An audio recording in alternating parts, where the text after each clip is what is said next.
जळात बुडूनही कोरडं राहणं सहज नाही ना.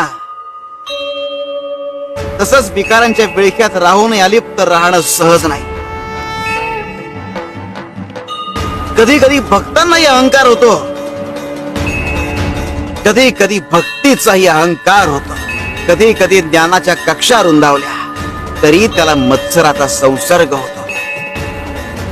सगळं काही प्राप्त करून झाल्यावरही जमिनीशी नाळ जोडून ठेवणं कठीण असतं. त्यासाठी एक वेगळीच आध्यात्मिक उंची गाठावी लागते. स्वार्थाच्या पलीकडे जाऊन परमार्थाचा विचार करावा लागतो. मूर्ती आणि स्त्रोता इतकाच माणसात देव पाहता यायला हवा. नेमका हाच फरक होता आपण राज आणि नर सावधानीमध्ये. नर सावधानीला असूयानं ग्रासलं होतं.